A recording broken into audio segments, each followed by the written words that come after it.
Greetings once again, folks, and welcome to the Lessons from the Cockpit Show. I am your host, Mark Hasera, with a little bit of a froggy voice this week. The reason I didn't put out a show is because I had a terrible bout with the flu, and I'm still feeling some of the effects of it. On the Lessons from the Cockpit Show, we debrief some of the most fascinating and interesting pilots, aircrew members, maintainers, and aviation enthusiasts from all over the world. Our purpose is to hear their stories, but more importantly, what did they learn from these extraordinary and exemplary events that they went through in their lives where their aviation careers were concerned? The results of this analysis is giving you, the listeners, an opportunity to learn how does the aviation world work and improve critical thinking skills both in the air and on the ground. But this is also a great way for some of these great veterans to finally tell their stories and the things that they learned. Today's show is sponsored by Wall Pilot, custom aviation art for the walls of your home, office, or hangar. These are extremely detailed profile drawings that are printed on vinyl that you can peel off and stick to any flat surface. Some people just frame them though too. So please go by the website wallpilot.com and order one or two of these profile prints because that's what supports the show. That's what keeps us going. I recently began a TikTok page called Lieutenant Colonel Mark Hasera. I actually have 3 videos that have over 1 million views. So go by and take a look at some of the videos and my explanation of what's going on. There's a lot of really great air refueling videos on there. And air refueling is what we're going to talk about today. This week while I was sick, I pulled out a couple of books just to kind of refresh my memory on some things. And there is a very popular publisher in Europe that does a lot of aviation books. And while I was going through, this author is pretty well known, I noticed that a lot of the air refueling information that he had in it wasn't right. And today I want to set the record straight. How was the Iraqi Freedom North War air campaign refueled? This is B-52s, ISR, and Navy assets off of the Truman and Roosevelt. And that's the story I'm going to tell today to kind of set everything straight on how we planned these missions, the restrictions that we had, and how we refueled at that time. And I don't think anything's broken the record yet. The longest Navy strike package mission in naval aviation history, 2,800 miles round trip to their defensive counter-air points. And I've interviewed a lot of the guys that flew these missions, folks, and this is going to be really fascinating because these are long missions. And the 2 air wing commanders chose different ways to do this.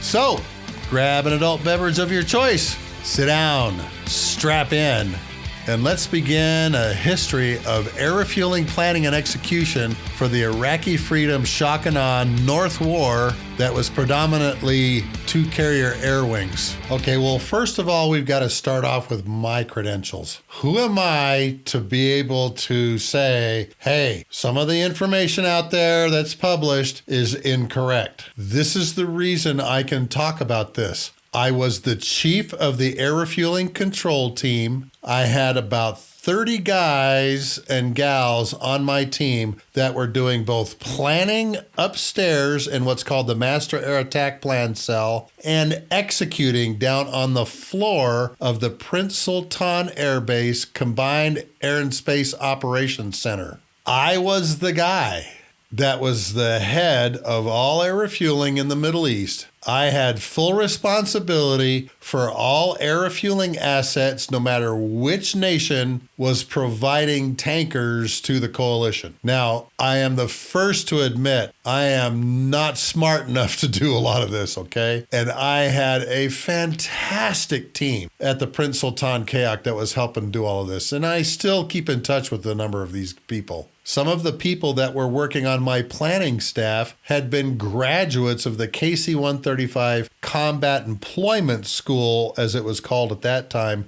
later the KC-135 Weapons School. It was not a U.S. Air Force Weapons School validated course yet. We had to call ourselves something else, which we did. We fell under the Air Mobility Weapons School as the KC-135 Combat Employment School. but I understand about 85% of the syllabus that we created in the year 2000 is still being used. So we did a pretty good job of putting that syllabus together and training all of these air refueling experts that we now really, really needed, because we went through 6 weeks of hell. Everything that we had planned, and I mean literally everything that we had planned prior to the beginning of Iraqi Freedom and the Shock and Awe campaign, went out the window where air refueling was concerned. And there was 2 reasons for this. The first and most important reason was we did not get the bed down locations for tankers that we were expecting.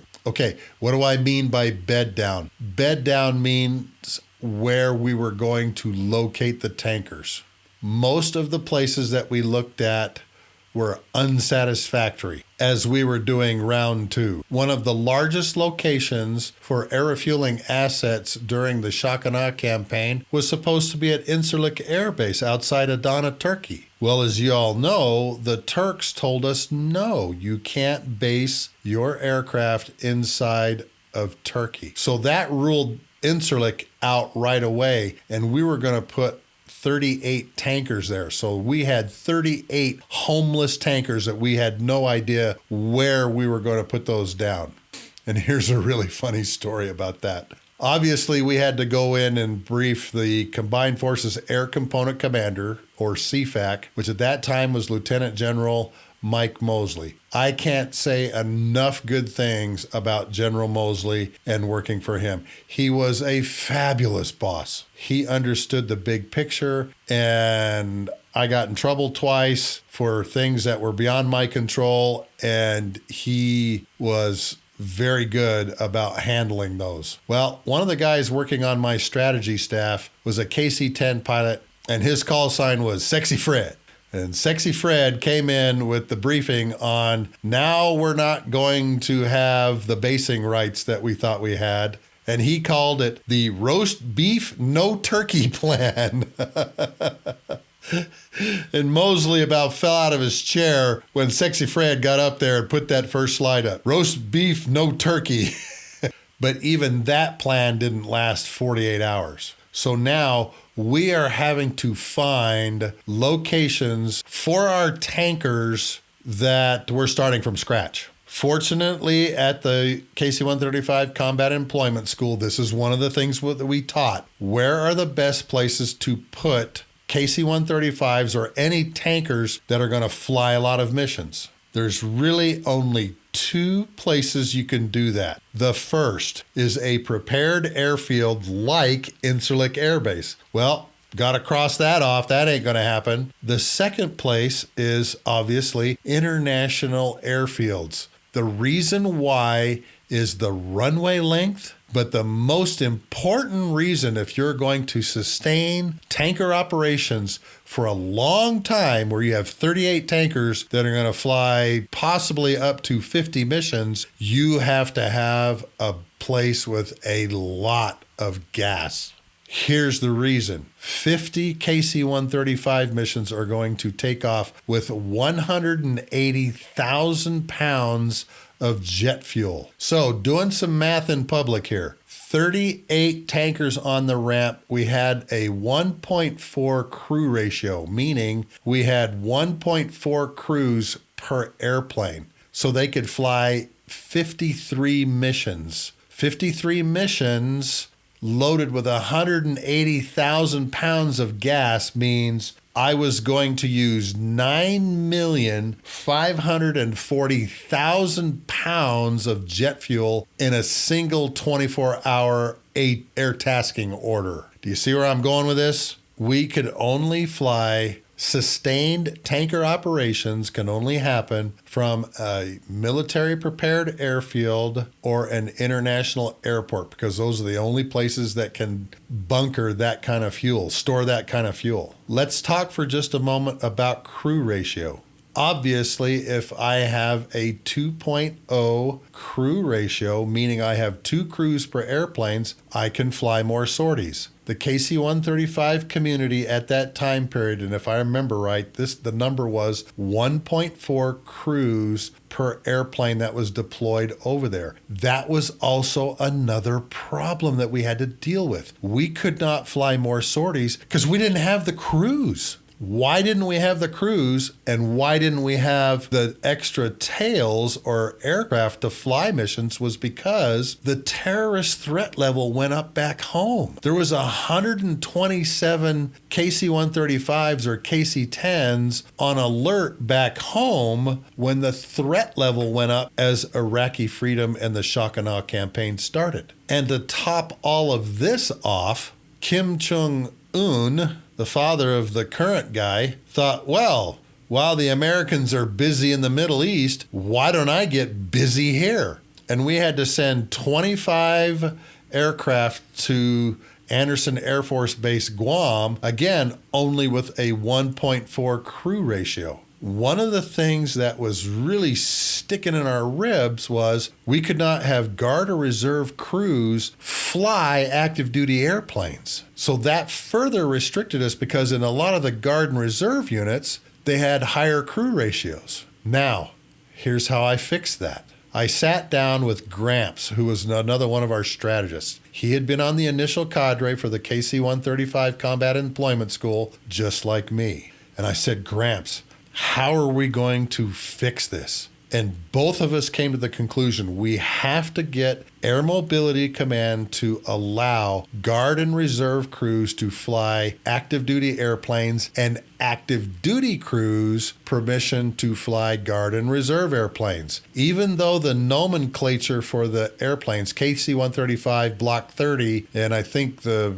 Guard was flying KC-135 Block 28s, the airplanes were virtually identical. I sat down one day with Gramps sitting next to me, and I banged out a letter to Standardization and Evaluation. And I said, look, the airplanes that the Guard and Reserve fly and the active duty fly are virtually the same airplanes. We have to be able to increase our crew ratio in theater to at least 2.0. I want a waiver signed by the AMC Deputy of Operations, a 2-star general, allowing active duty crews to fly Guard Reserve airplanes and Guard Reserve crews to fly active duty airplanes. And sure enough, in 48 hours, it came through. We didn't have enough ramp space to bring those Guard and Reserve airplanes over. And this is where this book made this mistake that Guard and Reserve airplanes were in theater. They were not,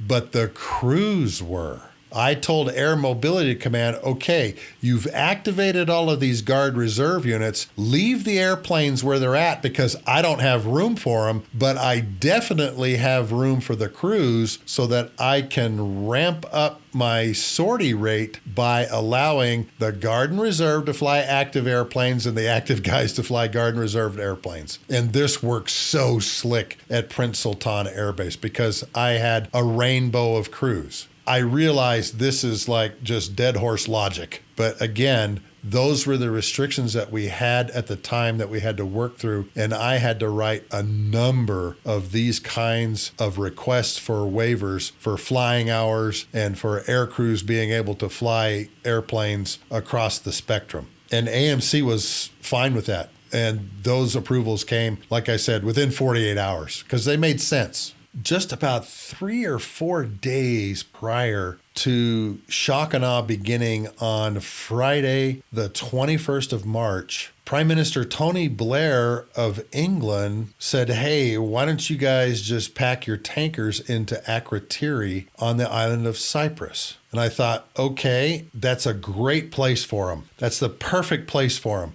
The colonel that came over from McConnell Air Force Base, her name was Colonel Kathy Clothier, and she was the 401st Expeditionary Wing commander during this time period and did just a fabulous job. And she had a couple of our graduates of our combat employment school there with her to help plan and to execute these missions. One of them was a gentleman, goes by the call sign Fossey. Fossey and I spent a lot of time on the phone talking, but his master air attack plan point of contact in my cell was Wayno, and they coordinated back and forth all of the missions. I have a picture of Akrotiri Air Base, which is not a very big place, with 36 tankers, KC-135s, on the ramp. Those tankers were from Grand Forks and from Fairchild, where I was from. As a matter of fact, some of my old Astra Squadron, 97th Air Refueling Squadron folks were there.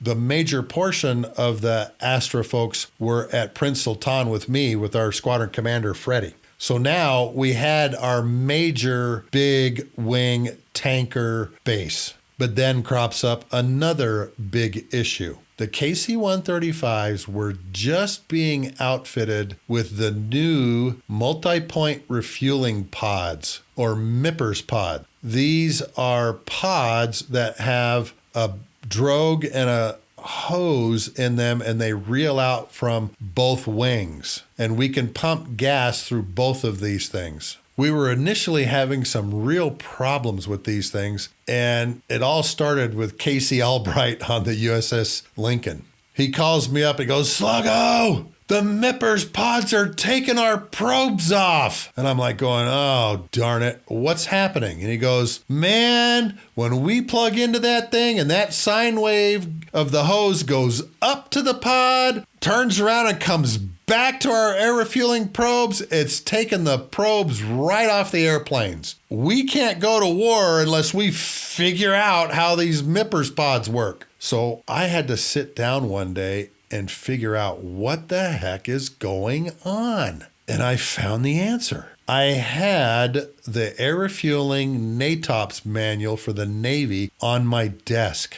and that's where I found the answer. The Navy was used to flying with 10 to 15 knots of overtake to make a hard contact of the probe in the basket. The problem was the brand new Cobham MIPPERS pods were only set for 5 knots of overtake in these take-up reel springs. So what was happening was the fighter would hit the basket at 10 to 15 knots of overtake, causing that sine wave, and these take-up reel springs couldn't handle it. And so it would send the sine wave back down to the airplane, and it would snap the refueling probes off. Well, we snapped about 5 of these probes off before we ever realized what the problem was, and I figured it out. Now, I want all of you to understand something. Whenever I came up with something like this, I always had Gramps or Wayno or Shrek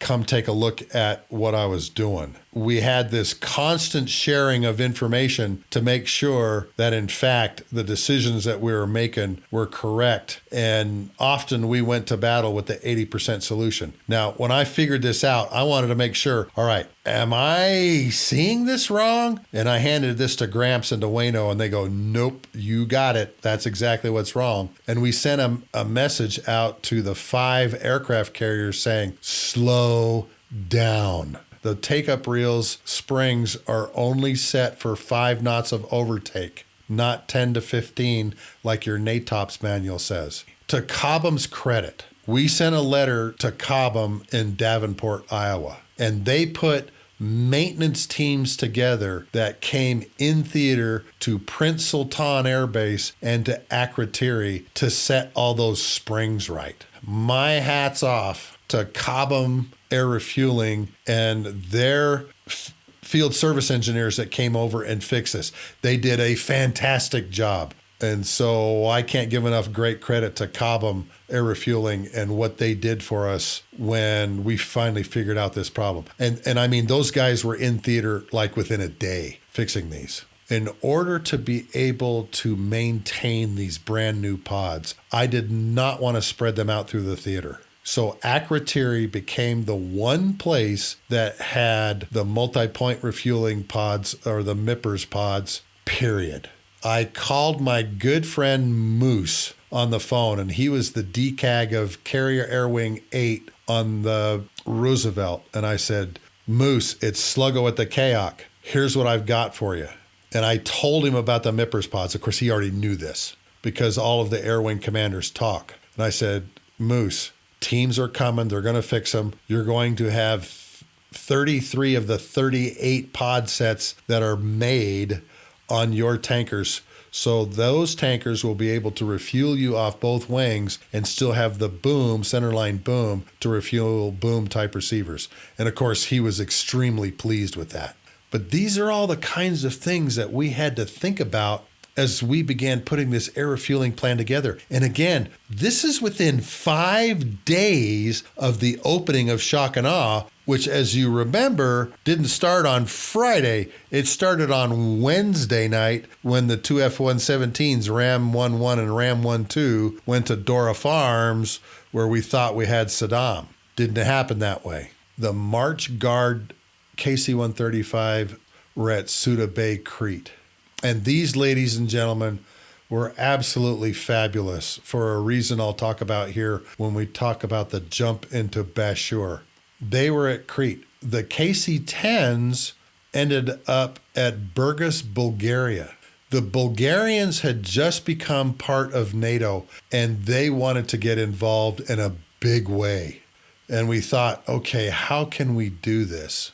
Oh, let's put some KC-10s on the ramp at Burgas, Bulgaria. But that created another problem, which I did not realize. Because again, this is March, April timeframe.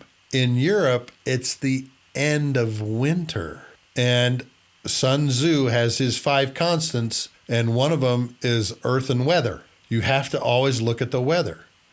I got a call from Burgas one day. They couldn't fly because they had snow on the ramp. And snow had gotten in the KC-10's number 2 engine, which is on the tail. And they didn't have high stands to go and sweep the snow out of the engine inlet, because I'm in Saudi Arabia where it's starting to be 100 degrees and it's snowing up there. Silly me. So that was where the KC-10s were, but it snowed a couple times while we were there, and the KC-10s couldn't fly until they swept out those number 2 engines. Do you see all of the things that we're having to deal with? And I want this to be a life lesson for you. When you plan things, you have to look at all kinds of crazy things. And when you're dealing with tankers, it's where are you going to put them, how many crews do you have, and what's the weather? Because down south where I was at, we had an entirely different weather problem, and that was the heat. In order for the B-1s to leave Oman, they were having to download gas to be able to upload their 24 bombs. We were having to take off with smaller fuel loads, which was exasperating our fuel available problem in the south because of the heat. We didn't have that problem in the north because the weather was cold, it was snowing, and as a matter of fact, there's several great pictures of the Silosat Mountains in southeastern Turkey, and they're just covered in snow because of blizzards. Matter of fact, my good friend Moose told me some of the scariest air refueling evolutions he's ever had was during this time frame, where he's on night vision goggles a half mile from the tanker and still doesn't see it yet, and there's thunderstorms and snowstorms and everything all around him. Now, here's another thing that a lot of writers about the Shock and Awe campaign have gotten wrong. The KC-135s were a mix at that time in the United States of both E models with the TF-33 engines and R models with the CFM56 engines. We could not bring the E models with the older engines in theater. It was just too hot. They would have to take off with reduced fuel loads, and because they had reduced fuel loads and their burn rate was higher with the older engines, they just didn't help us. But I was told I had to use the E models, and I found the perfect places for them.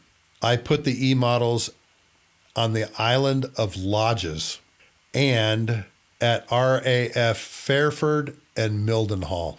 The reason I put them there was because of the long-range strike missions, the global strike missions, the B-52s and the B-2s that were coming out of the States from Whiteman and the B-52s that were coming out of Fairford. The 100th Air Refueling Wing at Mildenhall had sent also some of their tankers down to Akrotiri, and they were doing great work down there. So we had Fairchild, Grand Forks, and RAF Mildenhall tankers, and all of the multi-point refueling pods there at Akrotiri. The E-models at Lodges and at Fairford refueled the B-52 missions that were coming out of Fairford. And this is what's really crazy about this, that a lot of people don't realize. The B-52s were taking off out of Fairford, and they weren't coming south through Gibraltar. They were going north through Poland. The Poles had also become recent members of NATO and wanted to support the war. The Czech Republic and the Slovak Republic and Hungary and Bulgaria also wanted to support the war. So our B-52s were taking off out of England and going north with a mated E-model that would give them 60 to 80,000 pounds up around Denmark. They would turn southeast to come into Poland, fly across Poland, the Czech Republic, Hungary, Bulgaria, and then into the Black Sea, come down the eastern side of Turkey and into the operating area that the Turks finally opened up for us. And that was the old Operation Northern Watch restricted operating zone that was over the Silosat Mountains. And I'll get to that here in just a moment. The really incredible thing about this B-52 route was they were flying over former Warsaw Pact countries. And sure enough, a couple of these B-52 guys told me that as they were flying across Poland and the Czech Republic and Slovak Republic and Hungary and Bulgaria, these old Russian radars and SAM systems would paint them. They thought, what an eerie feeling it is to be flying over a place that used to be bad guy territory, and now we are flying over it, and these are good guys, but they still have all the old equipment. And that's the old equipment that they're using to track their progress as they come down and go into the Black Sea and finally into Iraq. Isn't that crazy? We're flying over airspace that we used to call our enemies, and now they are our friends. And I understand the Polish Air Force got some of the absolute best versions of the S-16 because of allowing us the support that we had during the Shock-and-Awe campaign and the B-52s coming down for the North War. So all of the E-models never came in theater because it was just too hot. It was just too hot. I had made a slide that General Mosley put in the slide deck for General Franks to show President Bush, hey, look, somewhere in the first week of April, the daily temperatures are going to be over 100 degrees, and we're going to have to start downloading gas on the strike assets so they can start uploading weapons. So fuel required and fuel available were going to cross, and I knew about where it was between the 1st and 3rd of April. My roommate was the chief of weather, and I told him, I says, hey, Fredhead, tell me when it's going to be 100 degrees and stay at 100 degrees or higher here at Prince Sultan. And he told me it was going to be the 1st of or through the 3rd of April, and it was the 2nd. So I knew the E-models couldn't be in theater.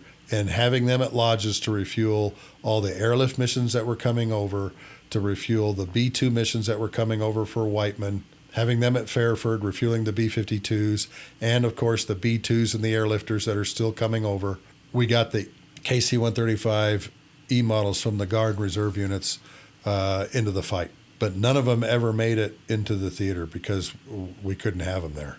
Well, as we are approaching D-Day and H-Hour, as I mentioned, we had the attack on Dora Farms. where CIA assets said Saddam and his sons are going to be at Dora Farms. An F-117 strike mission was put on that, and they were not there, but it sent a very clear message: you and your sons are targets. Now, we had another problem. The Roosevelt and the Truman were in the eastern Mediterranean Ocean, and they were in their operating boxes just above Alexandria, Egypt. We worked extremely hard with the Brigadier General Air Attaché to Egypt there in the embassy to get overfly rights for the carrier air wings to come down the Sinai. We knew that we would never be able to keep the coalition together if those air wings flew across Israel. That was just completely out of the question. We could not even approach Israel and ask if we could use their airspace, because we know that our Arab coalition partners would say, nope, we're not doing this anymore if Israel's going to be involved. So we had to look at alternate means of getting the Truman and Roosevelt strike packages into the fight, because we were told, if you can't get them into the fight, we're going to bring them home. At that time, the chief of the Naval Air Liaison element, who I saw literally numerous times a day, was Captain Bill Gortney, later Admiral Bill Gortney, and he goes by Shortney. And he and I talked regularly, and he says, Sluggo, we have got to get these guys into the fight. We've got to figure it out. Well, finally, this Brigadier General got Egyptian overfly rights, and the Saudis told us, well, yeah, you can bring them through here, but you can't base them here. They can't land here. And we thought, okay, at least we have a path. But it was long. It was 1,400 miles one way, 2,800 miles round trip, 1,400 miles to get into Iraq, spend 2, maybe 3 hours inside of Iraq, turn around and fly home. So we had to come up with an air refueling plan that would get the Truman and the Roosevelt air wings across the Sinai. And this is a lot of gas. Now, both of the air wing commanders came up with different ways of skinning this cat.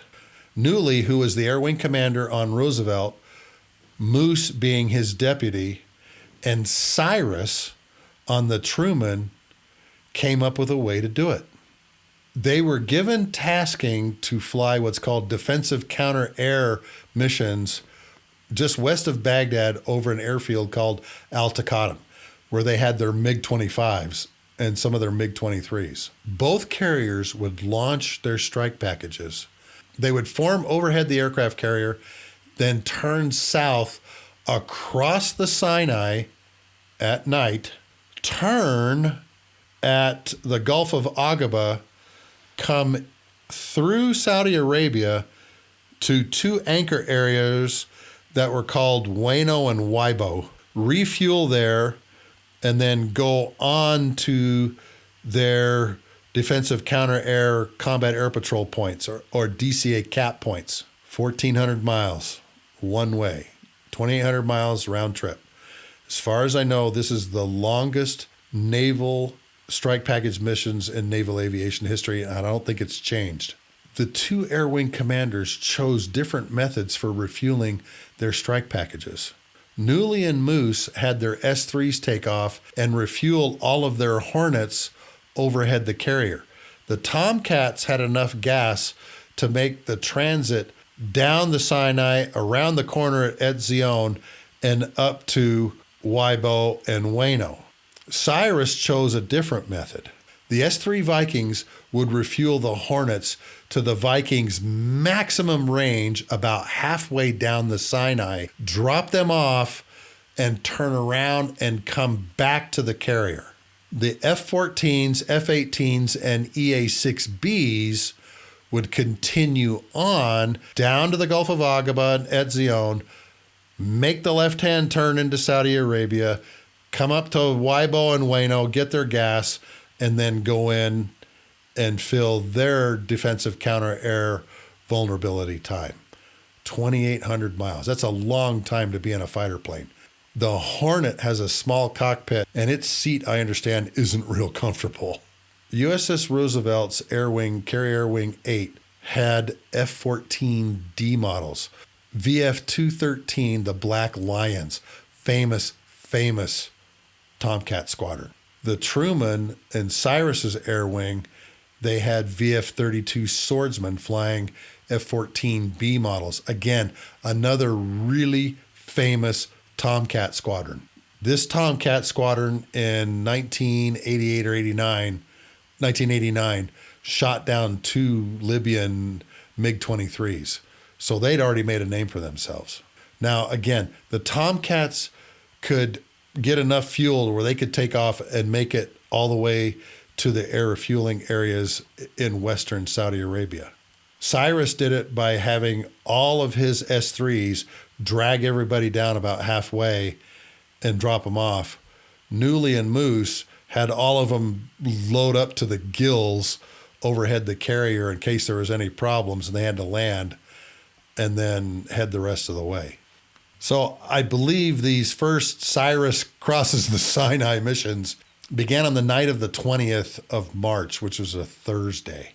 And like I said, I've talked to Cyrus, Moose, Mongo. We talked about it when I interviewed him. Dave Koss, you can go back and listen to him talk about that. These were really long missions. They were loaded only with air-to-air ordnance. But Cyrus did something a little different because he wanted to kind of test the system. And he loaded GBU-31 2,000-pound JDAMs on all of his Tomcats, all 4 of his Tomcats, because he told me that in the tunnel between the 2 engines, they call it the tunnel, there's very little drag there. But he wanted to find out what exactly the gas requirements were going to be. So he loaded his Tomcats on these defensive counter-air missions with 1 GBU-31 2,000-pound JDAMs. Oh, and here's the other thing about the JDAMs. The F-14 Bs and Ds had just gotten the new radar tape Delta, which allowed them to carry these things. They're using these things for the very first time in combat. And Cyrus told me on all their training missions, he had all the crews go out and go through the checklist for arming up the bomb and putting the lat long and elevation in the bomb and everything. So these are brand new weapons that they've never used before, these new GPS guided weapons on the Tomcat community. The Hornets had been carrying them for a while, but now Newly and Moose and Cyrus are using these for the first time. So their Tomcats, Cyrus's Tomcats and the VF-32, carried a bomb just so they could kind of test the fuel system and see if the fuel numbers were right. And fortunately, they were, carrying this 2,000-pound bomb, because again, in the tunnel between the engines where they carry the bombs on the Tomcat, there's very little drag. But they're using a bomb they've never used before in combat. So they get this DCA vol time, and their cap points are in the middle near Al-Taqaddum and south of Al-Taqaddum and south of Baghdad. And they have to cover 2-3 hour vol times. So they've got 2 packages making this transit from each of the carriers, 4 packages in all on the 20th that are carrying nothing but air-to-air missiles. And Cyrus's Tomcats from the Swordsman are carrying a single GBU-31. Now, the next night is the 21st, is the opening of Shock and Awe. I think Cyrus told me he launches a 26-plane alpha package of Tomcats.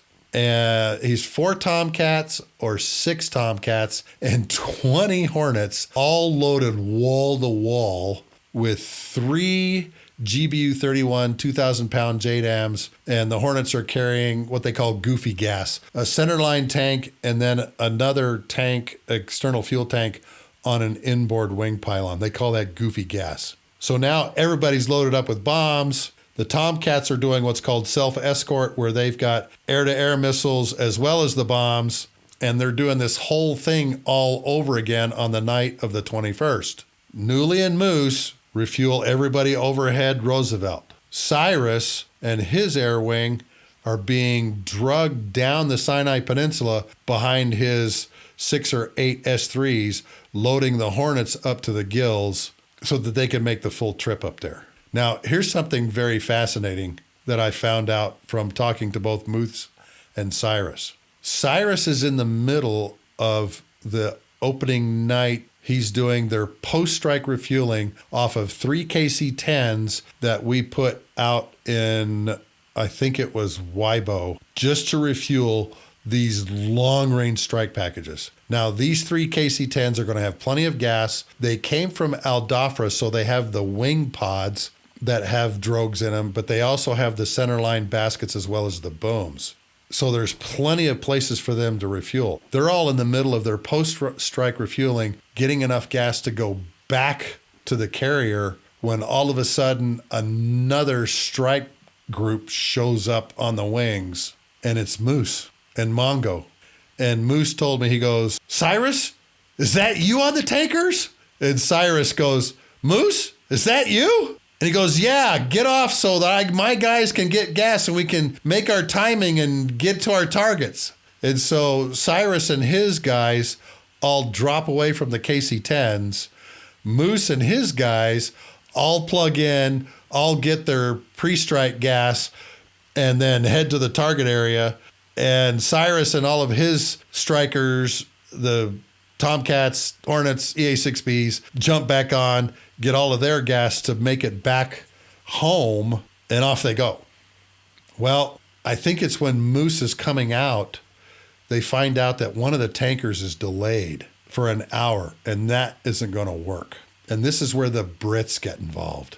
The Brits had brought in their VC-10 tankers, and they were stationed at Prince Sultan where I was. And I believe there were 7 to 8 of them on the ramp. And one of them was out there in Wano and Waibo and was hearing that they had a sour tanker that wasn't going to show up. The British Airborne Warning and Control System aircraft, call sign Bondo, was also working out in the west. And one of their VC-10s said, "Hey, Bondo, we understand this Navy strike package needs some gas. We can fill in for them. We've got drogues." And so Bondo starts coordinating, I believe it was with Moose and his package. And this VC-10 actually drags them southwest to the Gulf of Aqaba, fills them all full of gas so that they can make it back to the carrier, the Roosevelt. Again, this is where our Brit coalition partners saved our bacon. And they did it numerous times. Bondo is also involved in the VF-154 Black Knight F-14A that goes down in the West Deserts. And they just do a fabulous job of coordinating all the rescue assets and getting the right people to the right tankers and getting the A-10s and the helos out to that F-14 crew. And they get picked up, and 2 days later, they're flying again. I can't say enough great things about our Brit partners. They were fabulous to work with and just great on the battlefield when things went to hell and we needed somebody to fill in. Well, finally, the Turks say yes. We were going to give them $2 billion to allow us to use Incirlik and to base airplanes at Incirlik and to fly basically through the old Operation Northern Watch corridor and do air campaign operations in the old Operation Northern Watch restricted operating zone in southeastern Turkey. Well, when their parliament voted no, they didn't get the money and their stock market tanked. And they came back and said, "Okay, well, we won't let you base airplanes here, but we'll let you fly through the ONW corridor." Well, now Truman and Roosevelt have a way to get to the fight that isn't 2,800 miles round trip. It's still long, but it's not 2,800 miles long. So they close up shop and at flank speed head for a box just south of Adana, Turkey, that the Roosevelt and Truman began operating out of. Cyprus is still standing up these 38 tankers. All of them aren't on the ramp yet, but will be within a couple days. I think it's a day later, they begin flying operations from these battle boxes that are just south of Adana. And how they did operations was the strike packages would take off and they would meet their tankers at the mouth of the Operation Northern Watch corridor with the 2 wingtip pod, Mippers pod baskets out and drag them through the ONW corridor. The 3 air refueling areas that we had set up in the old ONW restricted operating zone were Pops, Mac, and Vayner, Vaner. Mac and Vayner later became really critical. Pops always stayed where it was. So now what's happening is the E2s are going through first with the strike package right behind them, getting gas, getting filled up, and then they would flow into northern Iraq and start looking for their targets. But remember, I told you the weather sucked. And there were days where they had these towering thunderstorms where they're trying to refuel with all kinds of St. Elmo's fire, dancing around the KC-135, dancing around the F-14s, the EA-6Bs, the Hornets, all of those things. So it was really challenging. And like I mentioned, Moose told me it was some of the most challenging air refueling he's ever done on night vision goggles in the clouds, waiting for the tanker to show up. But they pulled it off. They did it. And they were able to support the Special Forces guys that were finding targets for them. And they basically set up kill boxes, were doing on-call close air support, and doing a fabulous job. And then that stupid windstorm showed up. My roommate was a lieutenant colonel weather guy that worked for 9th Air Force. Big, huge bodybuilder, big arms, big shoulders, big legs, little head. And so we called him Fred Head, his first name and head. Fred Head came in one day, drops all of his stuff about 8 o'clock in the morning, which is usually when I was waking up. I worked noon to midnight, and my replacement, my deputy, worked from midnight to noon. And Fred Head comes in about 8 o'clock in the morning, drops all of his stuff down, says, "Hey, sorry, Slogo, to wake you up, but you need to get up anyway, because we're about to get a royal butt whooping from the weather." I go, "What do you mean, Fred Head?" He says, "One of those stupid sandstorms is going to be here probably by this afternoon and be howling through tomorrow. Just howling." And I said, "Well, define your howling." And he said, 75-mile-an-hour winds and blowing sand and dust and rain. It's going to rain mud. So I asked him, I said, "Well, where?" And he said, "All the way from northern Turkey and Iran, all the way through the AOR. It's just going to sweep through for about 2, maybe 3 days." He said, "Get all your sand gear out, your goggles, everything, because this is going to suck eggs." And I said, "All right." Well, this sandstorm happened just a couple days after the opening night of Shock and Awe. And Fred Head was right. I was walking from the kayak and my desk to the chow hall, which was in another building. And any piece of skin that was not covered with some article of clothing, it felt like I was getting stung with 1,000 needles.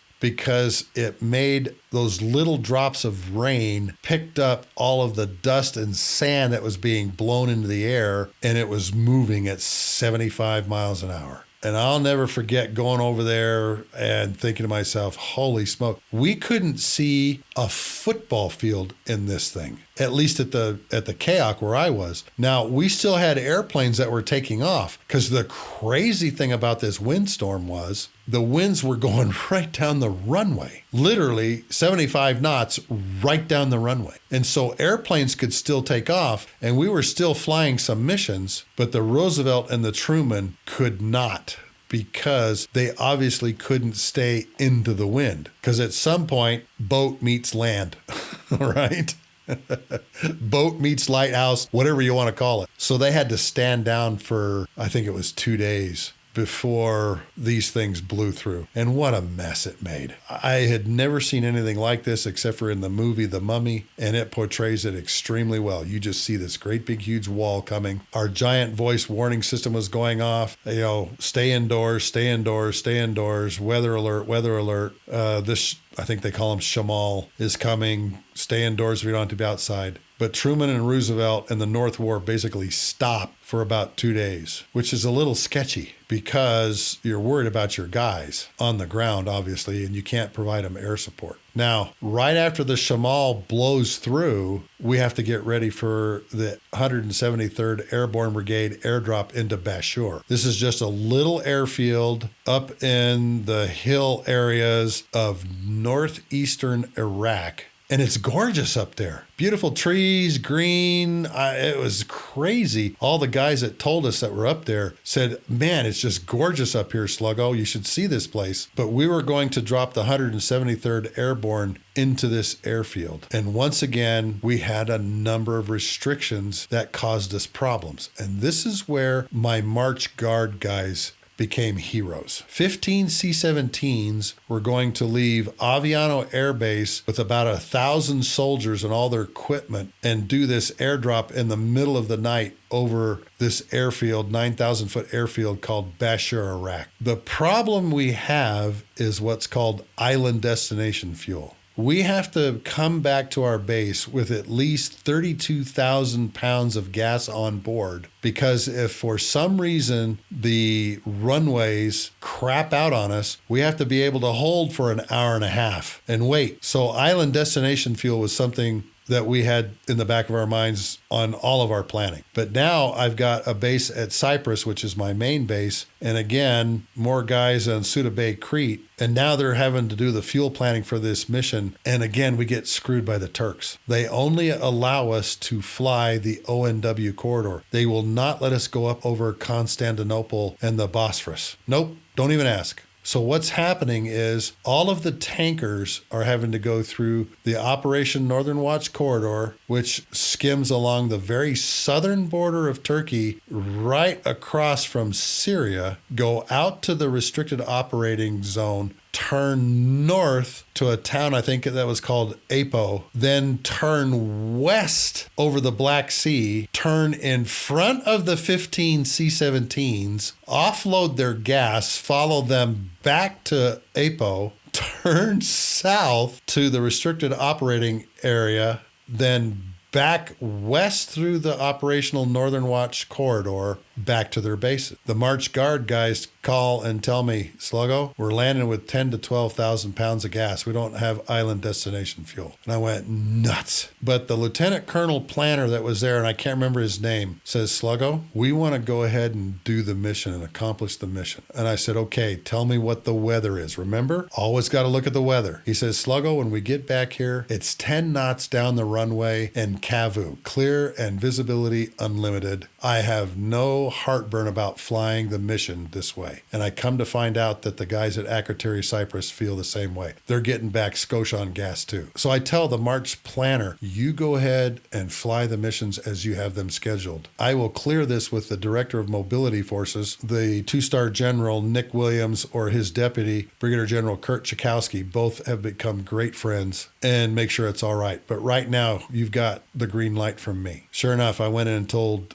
Brigadier General Chakowski, we got a problem. We got an island destination fuel problem. Boss, can I get a waiver to the 32,000 pounds that all of the tankers have to have for island destination fuel? And he goes, okay, just explain real quick what's going on, okay? You know, and that's a mistake on my part. Always tell the general, here's the story, here's the solution, and I didn't do that this time. And I said, okay, boss, here's the story. The jump into Bashur is going to require us to go the long route, through the corridor, up to Apo, out into the Black Sea, and then back again. The March Guard guys are going to land back at Crete with only 10 to 12,000 pounds in their tanks. They won't have island destination fuel to hold for the hour and a half that's required by reg. He said, what did you tell him? I said, press. And he goes, good answer. Press. That's a fighter pilot's way of saying, keep going, keep moving. Press. I said, okay, boss, that's what I figured you'd say, and I already told him that on the phone.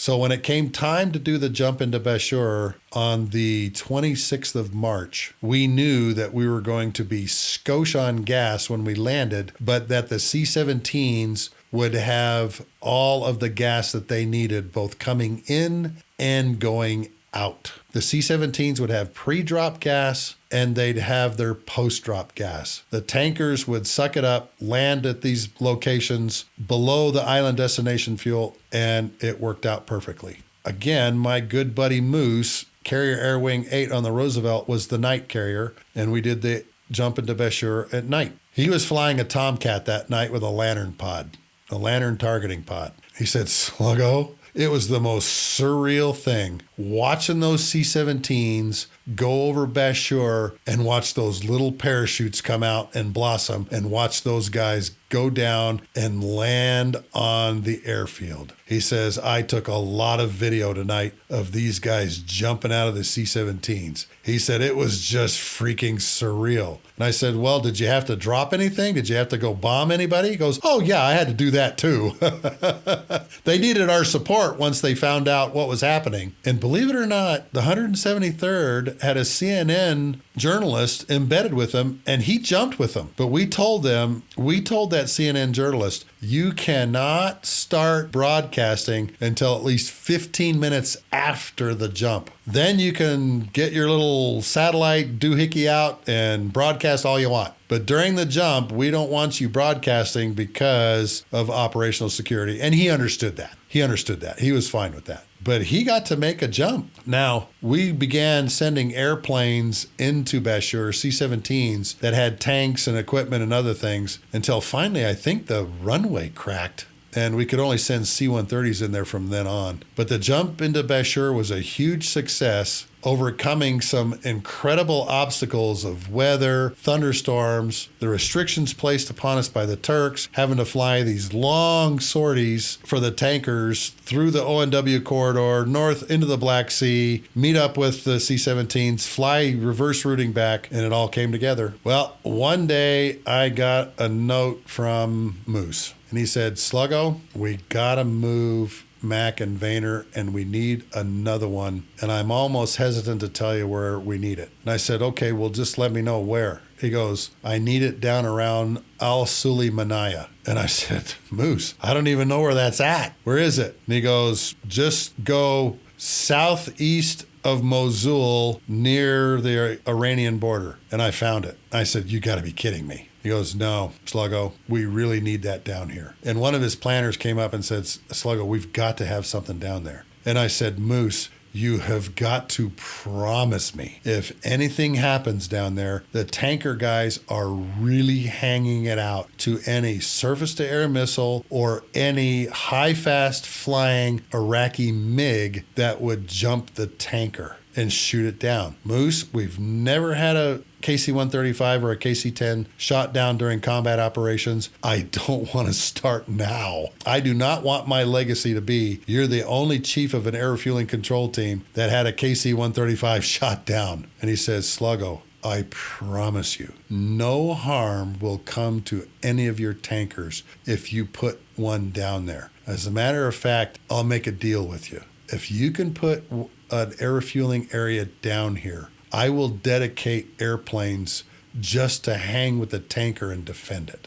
And I said, from both surface to air and air to air? He said, absolutely. And I said, okay, well, Moose, tell me where. Where do you want it? And see, this is another great lesson for all you businessmen out there. What are your customer requirements? When was the last time you actually sat down and asked your customers, how are we doing? What do we need to change? How can we be better? And sometimes it's pretty brutal, but you know what? The information that you got from that are going to make you heroes in the eyes of your customer if you make those changes. And so I asked Moose, where do you want this thing? And he said, can you design it so that it lays with a southwest to northeast orientation, just a little bit south of Al-Sulaymaniyah? And I said, yeah, I can do that. And I said, hey, look, you know I have my processes and I got to send this through our chain because this is obviously kind of hanging it out. He goes, I understand that, Sluggo, but just remember, I'm promising you, we'll take care of you guys. I said, okay, fine.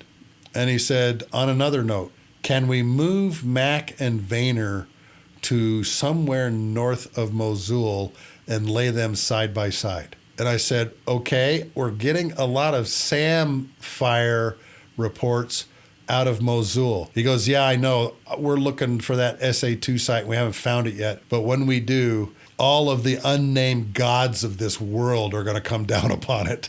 And I just started laughing. I go, why is that? He said, because whoever's manning that thing is really good. They've done a really good disguise, and we've had a hard time finding it. And it's really frustrating us and pissing us off. I said, okay, fine. But man, you can't let that thing shoot at the tankers, okay? And I'll put them, like 30 miles north of Mosul so that you guys don't have too far to go. But we're out of that footprint. He goes, fine. So I took Mac and Vayner out of the restricted operating zone area and moved them with a north to south orientation, one to the left of Mosul, north and to the left, and one north and to the right of Mosul. And Mac was the west one, Vayner was the east one.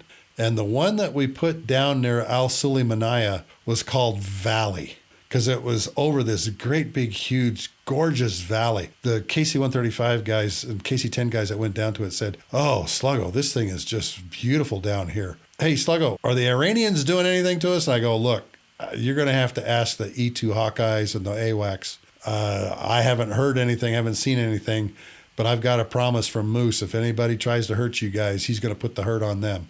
He says, yeah, we've got no problem coming down here, man. There's tons of airplanes down here refueling off of us. So rest assured, we got plenty of protection down here in Valley. Note from Moose one day, because I had to ask him, I go, Moose, how's Valley working out? How are these things working out for you? He goes, oh, Sluggo, these are fantastic. This is all working out great for us. Well, it was kind of during this time period, one of my old buddies showed up.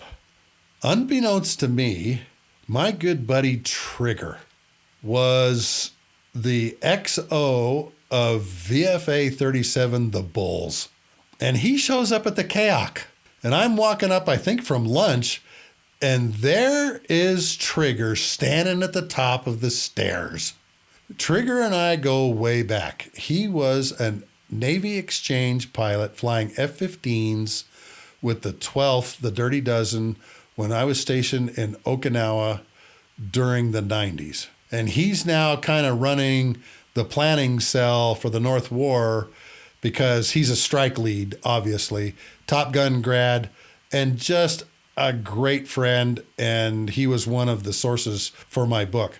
He's the reason I was able to put a lot of this stuff together about the North War, because he kept one of his briefing books that he took with him on his mission, his like cliff notes for his mission. He kept one of those and gave it to me. And that's how I'm able to put a lot of this together, is from Trigger's briefing book.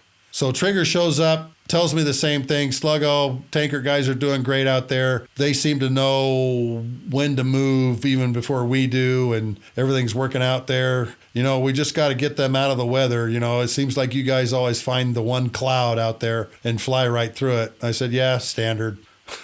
He just laughed. But that's how the end of the war came. When the end of the war came, that's pretty much how we were set up. That's all the planning that we put into this. This is all of the things that we had to think about, plan for, the changes that we had to have when that stupid windstorm goes through, the jump into Bashur, and the restrictions that are placed on us. All of these planning factors had a direct effect on how we did our business, but my team got through it, and it was just a thing of beauty to watch. It's great when you can be a leader of a team and you can just say, guys, here's what we got to do, and you get out of their way. I watched a video the other day by Jocko Willink on leadership where he says, if you have an 80% solution and one of your subordinates has an 80% solution, which one do you go with? He says, you go with the subordinate's 80% solution every day of the week. And fortunately, the team that I had was coming up with 90, 95% solutions, and they were doing it in 30 minutes or less to some really, really complex air refueling problems. And so in a lot of ways, I just got out of their way. Matter of fact, let me give you one really good example. I told you we had an air refueling area named Waibo down in Saudi Arabia, out in western Saudi Arabia. It was named after a guy that was on my team. His call sign being Waibo. Waibo, if you're listening to this, buddy, drinks are on me when I'm back in Spokane. He's now a great civilian counselor up there in the Spokane area. When an Army ship of people or cargo or weapons or ammo goes through the Suez Canal, it has to have one of these protection teams on it. I had no clue about this. I had never heard of such a thing or and I didn't even know it existed. And one night, Waibo comes up to me with a bunch of paperwork in his hands. And I go, hey, what's up? And he goes, Sluggo, there's going to be a problem. The Army doesn't know it yet, but it's going to be a problem. And I go, okay, what's that? He said, I think it was called a Raven Protection Team or Eagle Protection Team, had just come into Kuwait and didn't have a ride back to Suda Bay, Crete to hop on the next ship. And I said, okay, just explain to me what this is. And he goes, hey, when an Army ship full of men and material comes to the straits and goes through the Suez Canal, it has to have one of these protection teams on it. This one is stuck in Kuwait City. Here's what I want to do. I want to take one of the airplanes and crews from Sheikh Isa. I want them to go to Kuwait Airport, pick these guys up with all of their equipment and gear, and then fly them to Suda Bay, Crete, and drop them off. If we execute in time, Sluggo, then the protection team will be back at Suda Bay about 17 hours before the ship arrives, so they'll get some good rest before they have to put their hats back on again, their helmets back on again. And I said, great plan. What's the paperwork? He said, here's all the paperwork for the mission. Here's all the country clearances. Here's the ammunition waiver forms for putting it on the KC-135. Here's all the weight and balance stuff. I already ran it with one of our booms. And I just had to smile. And I say, Waibo, run with it. Why get in his way? He's got this knocked. He's got the 95% solution. You know what I told him? I said, I've only got one thing for you on your plan. And he kind of looked at me, okay, well, what's wrong? And I said, nothing's wrong. This is superb. What I want you to do is give the Sheikh Isa 135 crew 24 hours on the ground in Suda Bay so they can go put their feet in the water of the Med and get a few drinks and get a good night's sleep in a nice hotel. He says, that's awesome, Sluggo. I'll do that. I'll cut the mission so they got 24 on the ground. I said, no, cut it with 26. Can we afford to give them 26? He says, yeah, I think we can do that. I said, perfect. I had great people working for me. Yeah, I was the chief of this team, but you know what, folks? They needed very little adult supervision. The guys and gals in the Master Air Attack Plan Cell that were doing all the planning, the guys and gals that were down on the desk doing all the execution were just fabulous. And when you have a team like that, there's nothing you can't do. And after the war ended and I was getting ready to go home, General Mosley brought me into his office, handed me 2 coins and said, your team has performed magnificently. He says, Sluggo, I never worried about the gas. Gas was our greatest commodity, but your team handled everything magnificently. You guys had the most problems and the most headaches to deal with, and you guys did it. Thanks. That's about all I can think of. But I hope you can see some of the lessons in this. What do your customers need? Sit down with them, talk to them, find out what they need, but ask the hard question, how are we doing? Be flexible enough in your planning that when plan A goes to hell, plan B scoots right in there. And even give it a funny name, roast beef, no turkey. We all had a great laugh over that. Take a look at the weather when you're going somewhere. I'm down in hot Saudi Arabia, didn't realize it's snowing in Burgas, Bulgaria, and how that snow would affect KC-10 operations, all because they didn't have a high lift that could get them up high enough to look down inside the intake of that number 2 tail engine. I'm in Saudi Arabia. I don't have to worry about snow. The Army was actually shooting its multiple launch rocket systems and its ATACMS missiles through the air refueling areas down in southern Iraq because I was so arrogant that I didn't think I needed to coordinate with my Army bros. Little did I realize that ATACMS go to 102,000 feet. The person that you don't plan with and don't bring into your circle is the one that's going to kill you. And always remember, if you're going to do max tanker operations, there's only 2 places you can do it. Someplace that's got 9,500 feet of runway and is an international airport, or a prepared military airfield, because you're going to need over 9 million pounds of gas a day to maintain your operations. It's all about logistics. The great Helmuth von Moltke, the great Prussian general. Smart men study tactics, brilliant men study logistics. It's been fun doing this with you.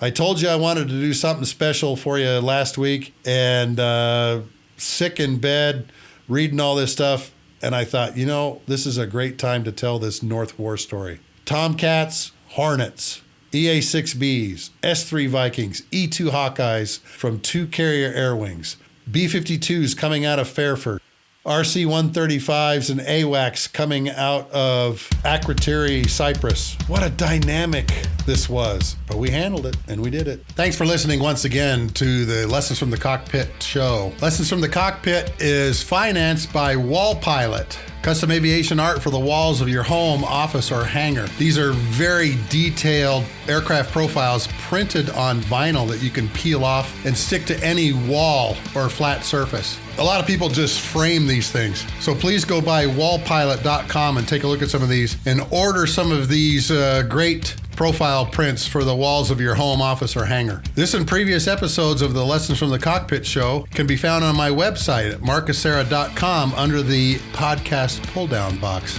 Thanks for listening, and please share episodes of the Lessons from the Cockpit podcast with your family, friends, and loved ones. To all of you, a very happy Thanksgiving here to those here in the States that are celebrating this week, this Thursday, with family and friends around them. We'll look forward to talking to you next week once again on the Lessons from the Cockpit show, where we interview some of the most fascinating and intriguing pilots, aircrew members, and aviation enthusiasts from all over the world. Thanks, folks. Take care.